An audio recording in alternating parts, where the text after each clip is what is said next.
So I knock on the door, nobody comes to the door, so I'm doing my not in thing because I can't leave it. And all of a sudden I hear a little girl jump up on something and look over the gate to my left. So I'm looking at her and I said, are your parents here? Can you have one of them come to the door?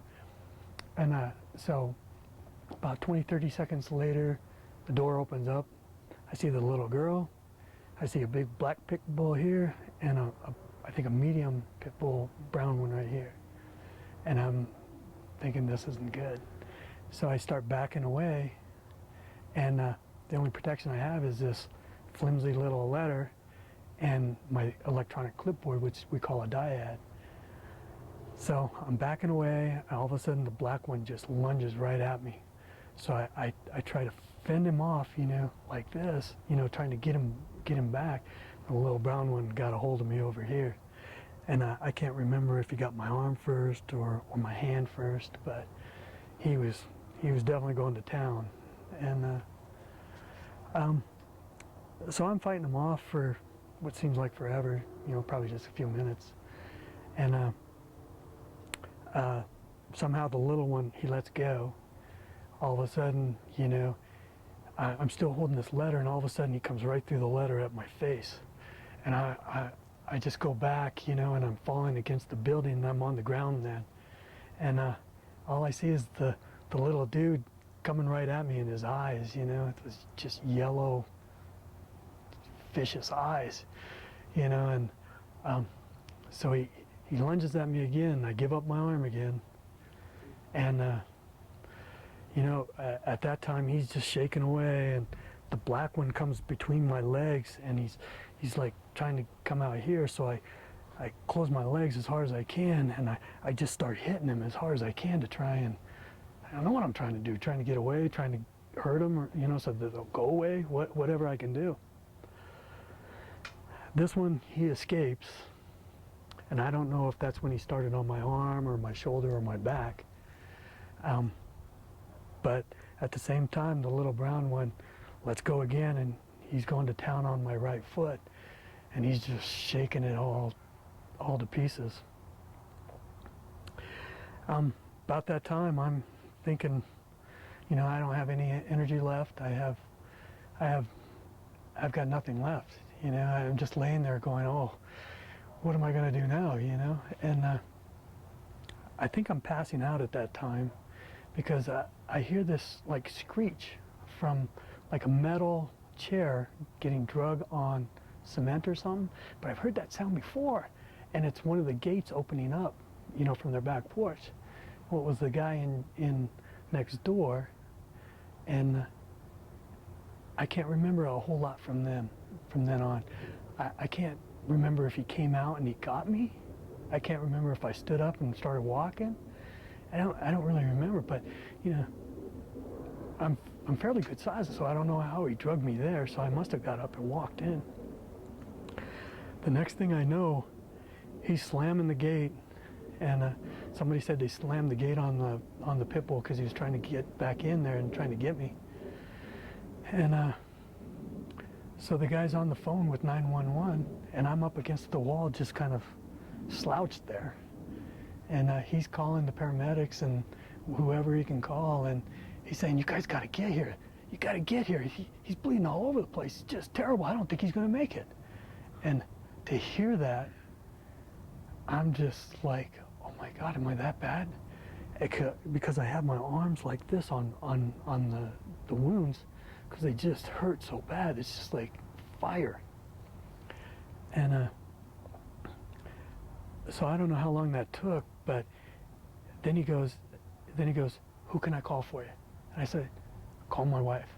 Call my wife, because I need to let her know that I'm okay, because if she hears about this, it's not going to be good,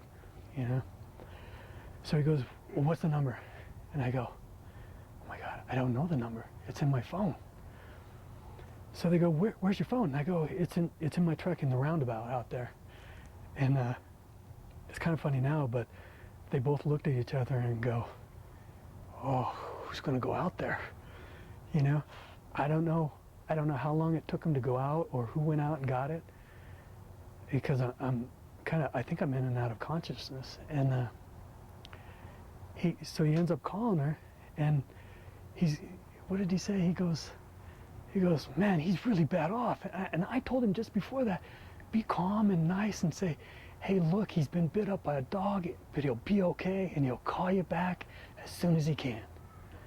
And that's not what took place, but, and I was just thinking to myself, oh, this is going to be a nightmare, for my wife. And so anyway, after he hung up with her, he goes, who else can I call? And I said, well, you better call UPS and tell them to get down here and get me packed up, get me somewhere where I need to go. But by that time, he calls one number in there, they don't answer, and he calls another number, they don't answer.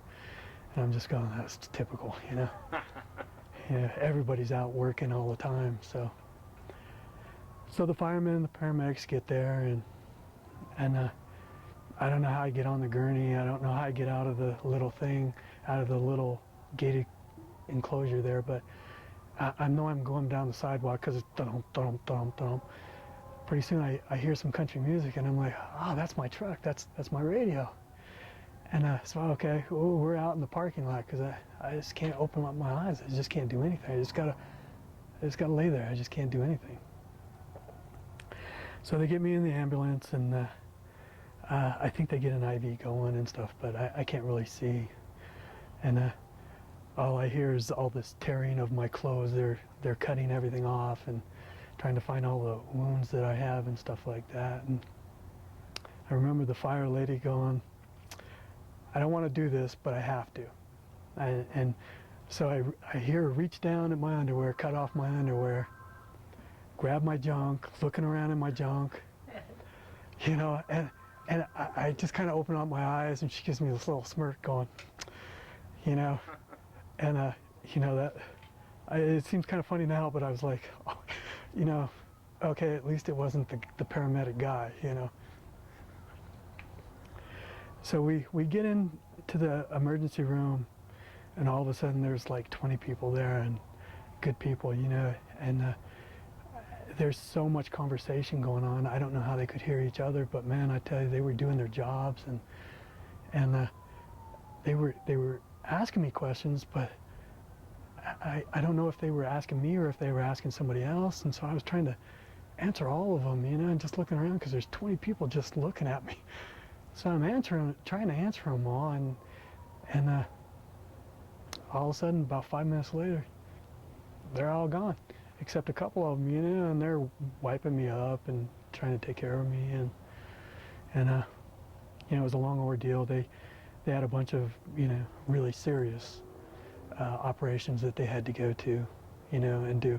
So it took them a little while to get to my foot to operate on it, because the little crapper had broke my bone in there, and it was an exposed wound, so they had to go in and flush it out real well because they were worried about the bacteria and stuff like that. But